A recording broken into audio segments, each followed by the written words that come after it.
Paulo Coelho দি alchemist. মানে এই বইটা নিয়ে কথা বলতে গেলেই কেমন যেন একটা অন্যরকম অনুভূতি হয়, তাই না? হ্যাঁ, ঠিক বলেছেন। একটা অদ্ভুত টান আছে বইটার। আমাদের হাতে বইটার কিছু জরুরি অংশ আছে, যেমন ধরুন লেখকের মুখবন্ধ, প্রস্তাবনা, প্রথম ভাগটা, আবার শেষের অংশ মানে উপসংহার। আর কিছু কোর্সও আছে, বিশ্বজুড়ে লোকেরা কি বলেছে বইটা নিয়ে। আচ্ছা, তো আজকের এই আলোচনায় আমরা চেষ্টা করব এই সূত্রগুলো ধরে বইটার মূল ভাবনাটা ধরতে। সান্তিয়াগোর যে যাত্রা, সেটার গভীরে কি আছে। আর শুধু তো গল্প নয়, এর ভেতরের দর্শন, ওই সংকেত বা ওম্যান, জীবনের অর্থ খোঁজা, এইগুলো। একদম। বিশেষ করে লেখকের নিজের জীবনের সাথে গল্পের যোগটা কোথায়, আর কেন এই আপাতদৃষ্টিতে সহজ গল্পটা কোটি কোটি মানুষকে নাড়া দিল, এই রহস্যটা একটু বোঝার চেষ্টা করা যাক। শুরুটা করা যাক লেখকের নিজের গল্পটা দিয়ে, যেটা উনি মুখবন্ধে বলেছেন। ওটা কিন্তু দারুণ। হ্যাঁ, ওটাই ভাবছিলাম। কোয়েলহো যা লিখেছেন মুখবন্ধে, সেটা বেশ মানে অবাক করার মতোই। ব্রাজিলে যখন প্রথম বেরোলো, বইটা নাকি প্রায় কেউই পাত্তাই দেয়নি। ভাবা যায়? প্রথম সপ্তাহে মাত্র একজন কিনেছে বইটা। তারপর প্রকাশকও হাল ছেড়ে দিল, চুক্তি বাতিল। উফ। কিন্তু কোয়েলহো উনি কিন্তু হাল ছাড়েননি।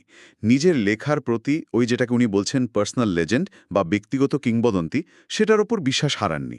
আর এখানেই কিন্তু বইয়ের মূল সুরটা, ওই একেবারে গোড়ার কথাটা চলে আসছে। কোনটা বলুন তো? ওই যে বিখ্যাত লাইনটা, যখন তুমি সত্যি মন থেকে কিছু চাও তখন গোটা বিশ্ব ব্রহ্মাণ্ড তোমাকে সেটা পাইয়ে দেবার জন্য ষড়যন্ত্র করে। এটা শুধু সান্তিয়াগোর গল্প নয়, এটা লেখকের নিজের জীবনেরও সত্যি। হ্যাঁ, ঠিক। বইটার আস্তে আস্তে পরিচিতি পাওয়া, ওই আমেরিকান অনুবাদকের খোঁজ মেলা, তারপর বিল ক্লিন্টন বা ম্যাডোনার মতো বিখ্যাত লোকেদের হাতে বইটা পৌঁছানো, এগুলোকে উনি নিছক কাকতালীয় ভাবছেন না। ভাবছেন ওই ষড়যন্ত্রেরই অংশ হিসেবে? একদম। এটা শুধু একটা সুন্দর কথা নয়, বইটার পুরো ভাবনার ভিতটা এর ওপর।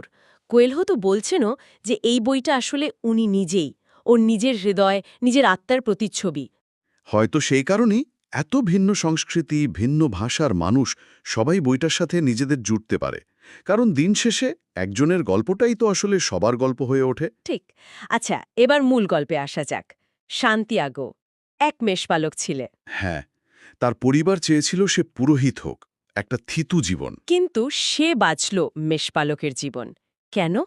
কারণ একটাই, ভ্রমণ, অজানা দেখার নেশা। তার ভেড়াগুলো সাধারণ জীবনে খুশি, খাবার আর জল, ব্যাস। কিন্তু সান্তিয়াগোর খিদেটা আরও বড়। বাবার দেওয়া ওই ৩টে স্প্যানিশ সোনার মুদ্রা দিয়ে ভেড়া কিনে সে আসলে নিজের চেনা গণ্ডিটা পেরোনোর প্রথম ধাপটা নিল। মানে স্থিতিশীল